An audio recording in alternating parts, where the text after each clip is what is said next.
नमस्कार दोस्तों, मैं विजय आपका एक बार फिर से स्वागत करता हूं अपने चैनल में। दोस्तों आज के वीडियो में हम लोग मैथ के विशेष प्रश्नों के बारे में जिक्र करेंगे। तो आपसे रिक्वेस्ट है वीडियो के अंत तक आप बने रहें। चैनल को पहली बार विजिट किया दोस्तों तो चैनल को जरूर सब्सक्राइब करें। इस वीडियो में हम लोग जिक्र करेंगे जो भी प्रश्न होगा वो एग्ज़ाम की दृष्टि से बहुत ही इंपॉर्टेंट प्रश्न होगा, चूँकि ऐसे ही एग्ज़ाम में इन टाइप के प्रश्नों को बार बार रिपीट किया जाता है। सर हम शुरुआत करेंगे। यहाँ पर दिया कि 100 से तक जो है 18 से कटने वाली कितनी संख्या होती है। तो इस तरह से क्वेश्चन आपका जब एग्ज़ाम में प्रश्न बोलेगा, चाहे वो 100 हो या 200 हो या 300 हो, कुछ भी हो, और 18 से कटने के बोले या 17 से कुछ भी, तो आपको सिंपल वे से करना क्या होगा, ओवरऑल जो डिजिट दिया है उसको लेने हैं और जिससे कटने के लिए वो बोल रहा है उससे आपको डिवाइड कर देना है। 18 से डिवाइड कर देंगे दोस्तों तो 5.55 इस तरह से आपका आंसर होगा। लेकिन आप ध्यान देंगे कि दशमलव के बाद डिजिट को आपको नहीं लेना है, दशमलव के पहले ही आपको लेने हैं। मतलब प्रश्न के अकॉर्डिंग आपका फर्स्ट पूरी तरह से राइट आंसर होगा। अगर सपोज मान लीजिए कि हमने 40 जो है संख्या दिया गया था और हमने 4 से डिवाइड करने के लिए बोला, तो कितनी संख्याएं होंगी दोस्तों, तो 10 संख्याएं हो जाएंगी, क्योंकि इसमें दशमलव नहीं लगा है। अगर मान लीजिए 12.5 इस तरह से दिया गया है तो आप केवल 12 ही लेंगे। 11.52 इस तरह से 7 आता है तो भी आपको दशमलव के पहले वाले ही डिजिट को लेकर के आंसर क्लियर करेंगे, आगे के डिजिट को नहीं लेंगे। तो प्रश्न के अकॉर्डिंग 100 तक 18 से कटने वाली कितनी संख्याएं होंगी दोस्तों, तो 5 ही होंगे। इस तरह से एग्जाम में बहुत बार प्रश्न पूछे जाते हैं। दोस्तों यहाँ पर अगले प्रश्न की बात करें। जैसे कि प्रश्न यहाँ पर देख रहे हैं कि 600 तक 15 से कटने वाली कितनी संख्याएं होंगी। जैसे मैंने फर्स्ट क्वेश्चन जिक्र किया, सेम आपको करने हैं। केवल करना क्या होगा, जो डिजिट अवेलेबल है उसको आपको रखने। 600 आपने लिख दिया, कोई भी डिजिट हुआ, 600 हुआ या इससे ज़्यादा हुआ, कम हुआ, और बोला कि 15 से कटने वाली, तो 15 से ही भाग आपको देने हैं। 15 से भाग दे दिया दोस्तों तो यहाँ पर 40 हो गया, मतलब आपका सफा 40 बार गया, तो 40 ही आपका पूरी तरह से राइट आंसर होगा। दशमलव की बात इसमें नहीं हुई, पूरी तरह से कट गया। तो केवल इस तरह से जब भी प्रश्न देगा ध्यान में आपको रखना है कि जो भी डिजिट दिया रहेगा और बोलेगा कि 15 से कटने वाली, 17 से, 18 से, 20 से, जो भी डिजिट देगा उसको आपको डिवाइड करने हैं। पूरी तरह से कटता है तो आपका आंसर होगा, अगर पूरी तरह से नहीं कटता दोस्तों, इस तरह से 12.52 आता है या आपका 14 पॉइंट इस तरह से 521 इस तरह से कुछ भी आता है, तो आपके पॉइंट के बाद को डिजिट नहीं लेना है, केवल आपका 12 आंसर होगा और इस तरह से जो है 14 आंसर होगा। दोस्तों यहाँ पर अगले प्रश्न की बात करेंगे। तो प्रश्न है कि 200 से 500 तक 20 से कटने वाली कितनी संख्याएं होंगी। तो मैंने कि आपको जो है यहाँ पर फार्मूला बताना चाहेंगे कि पहले आपको करना क्या होगा कि फर्स्ट डिजिट लेना होगा। मतलब कि 20 से कटने वाला फर्स्ट डिजिट की बात करेंगे तो 200 फर्स्ट डिजिट के अंतर्गत हो जाएगा, क्योंकि 20 से 200 आराम से कट जाएगा।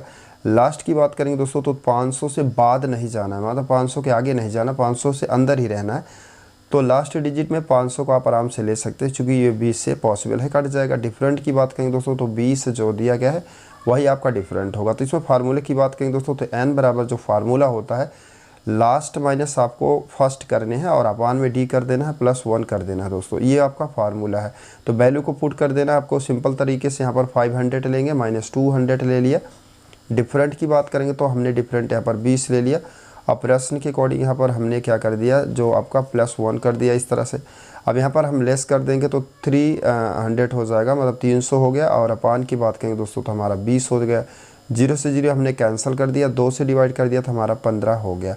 तो फार्मूला के अकॉर्डिंग क्या करेंगे, 15 प्लस हमने 1 कर दिया तो जो आंसर निकल के आएगा 16 आ जाएगा। तो 16 ही आपका पूरी तरह से करेक्ट आंसर होगा। यहाँ पर प्रश्न का जो आंसर अल्टरनेटिव दिया दोस्तों, बी अल्टरनेटिव आपका पूरी तरह से राइट आंसर होगा। तो दिया गया कि 300 से 700 तक 40 से कटने वाली इसे कितनी संख्याएं होंगी। तो मैंने अभी आपको फार्मूला बताया कि अब 40 से कटने का मतलब फर्स्ट डिजिट की अगर बात करेंगे दोस्तों, तो जो 300 दिया गया है वो 40 से क्या कटेगा, तो 40 से नहीं कटेगा दोस्तों, 300 से आगे आपको जाना पड़ेगा। और 320 की अगर बात करेंगे तो इतना तो आपको चेक करने पड़ेंगे कि फर्स्ट जो है 40 से कटेगा, तो 300 को पॉसिबल होता तो 300 ले लेता, नहीं पॉसिबल है तो उसके आगे आप जाइए जो 40 से कट जाए। अब 700 के पीछे आपको आना है, क्या पॉसिबल है 740 से कट जाएगा। तो लास्ट के डिजिट की बात करेंगे तो दोस्तों ये भी पॉसिबल नहीं होगा, तो हमें क्या करना होगा, 680 लेने होंगे। क्लियर। अब बात ये हो गया कि 40 से कटने वाला जो पहला डिजिट मैंने 300 से आगे ले लिया, अब 700 पीछे हमने ले लिया कि भाई 680 हो गया। और डिफरेंट की बात करेंगे दोस्तों, जिससे काटने के लिए बोल रहा है वो ही आपका डिफरेंस होगा, मतलब कहने का तात्पर्य 40 ही आपका डिफरेंट होगा। तो फार्मूला जैसे कि मैंने बताया कि n बराबर आपको करने क्या है कि लास्ट में से फर्स्ट डिजिट को माइनस करना है और अपान में डी करना है, डिफरेंट करना है, +1 कर देना है। तो वैल्यू को पुट कर देते हैं हम लोग। यहाँ पर 680 ले लिया इस तरह से, और माइनस की बात करेंगे तो 320 इस तरह से ले लिया, और अपान की बात करेंगे तो अपान हमारा डिफरेंट 40 हो गया, और +1 फार्मूला के अकॉर्डिंग इसको आपको लेना ही है।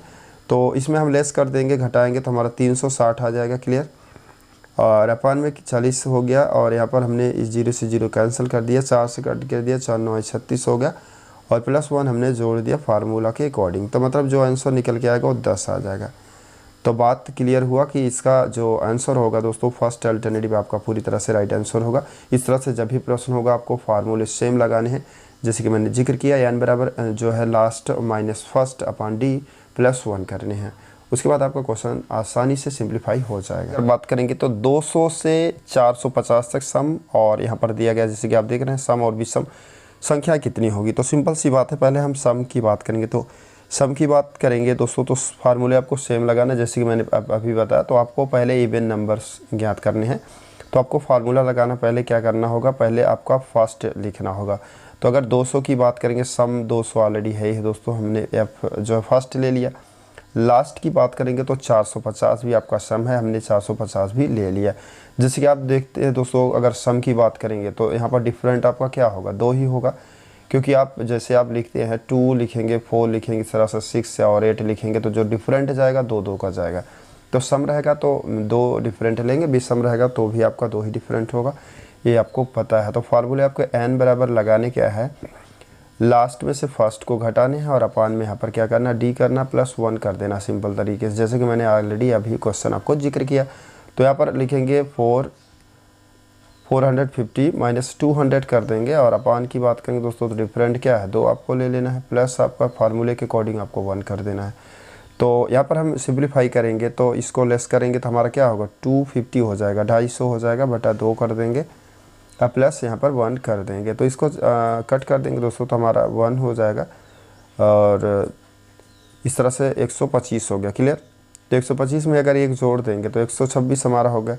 तो ये आपका क्वेश्चन स्पष्ट ये हो गया कि 200 से लेकर के 450 तक सम संख्या कितनी है, तो 126 होगा। प्रश्न के अकॉर्डिंग आपका डी अल्टरनेटिव पूरी तरह से राइट आंसर होगा। मैंने आपको सम निकाल दिया, अब हम बात करेंगे विषम कैसे निकलेगा। तो सम हमने क्लियर कर दिया, आपका सम आपका इवन नंबर मैंने क्लियर कर दिया, फार्मूला एक ही लगेगा, सेम लगेगा दोस्तों, लेकिन ध्यान आपको देना है, सम है तो सम लेना है, सम डिजिट को लेना है, विषम है तो विषम लीजिएगा।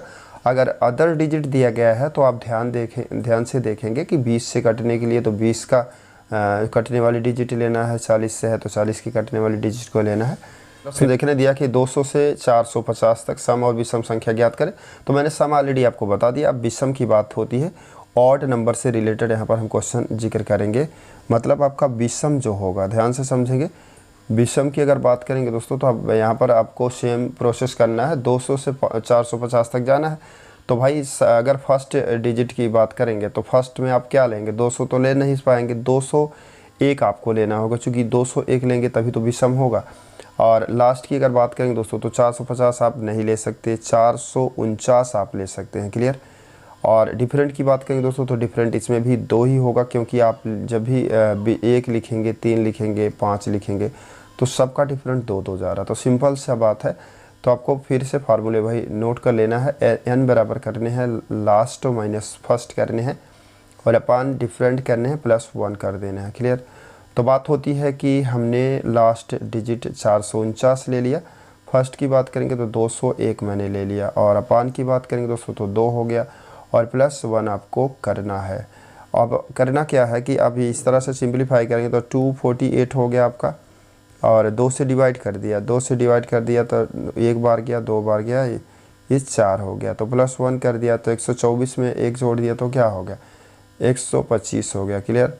तो दोस्तों 125 हो गया आपका, ये फर्स्ट अल्टरनेटिव आपका राइट आंसर होगा। मतलब कि मैंने विषम निकाल दिया तो 125 संख्याएं होंगी, अगर सम की बात करें दोस्तों तो 126 होंगी। तो उम्मीद करता हूँ क्वेश्चन आप पूरी तरह से समझ में आ गया होगा। यहाँ पर देख रहे हैं प्रश्न है कि कौन सी संख्या 4 से पूरी तरह से विभाजित हो जाएगी। अल्टरनेटिव आपके 4 अल्टरनेटिव दिए गए हैं, A B C D इस तरह से, और आपको पता होना चाहिए कि जो डिवाइड का रूल्स होते हैं वो पता होना चाहिए। मतलब कि 4 से हो 5 से हो 3 से हो कुछ भी हो, और रूल्स पता है तो आप सेकंडों में क्वेश्चन क्लियर कर सकते हैं। फिलहाल यहाँ पर हमने जो है नोट लिख रखा है, यदि किसी संख्या के अंतिम 2 अंक 4 से डिवाइड होते हैं दोस्तों, तो वो 4 से पूर्णतः पूरी तरह से डिवाइड हो जाएगा। कहने का मतलब पूरी डिजिट 4 से पॉसिबल है कि डिवाइड हो जाएगा। जैसे कि आप 54 की अगर बात करेंगे दोस्तों, तो ये पॉसिबल नहीं कि 4 से डिवाइड हो जाए। अगर इसकी बात करेंगे तो ये भी पॉसिबल नहीं कि डिवाइड हो जाए दोस्तों। 90 की बात करेंगे 4 से डिवाइड होगा, 2 डिजिट लास्ट के चेक करने हैं, नहीं होगा। अगर इसकी बात करेंगे दोस्तों तो पूरी तरह से कट जाएगा। तो मतलब कि आपका जो राइट आंसर होगा बी अल्टरनेटिव ही पूरी तरह से करेक्ट आंसर होगा। सिंपल सा क्वेश्चन है। अगर आपका डिवाइड का रूल पता है कि 3 से कटने का क्या रूल्स होते हैं, 4 के 5 के, तो आप इन क्वेश्चनों को आसानी से सिंपलीफाई कर सकते हैं। अदरवाइज आप चारों डिजिटों को चेक करेंगे पूरी तरह से डिवाइड करके, तो काफ़ी समय आपको लग जाएगा।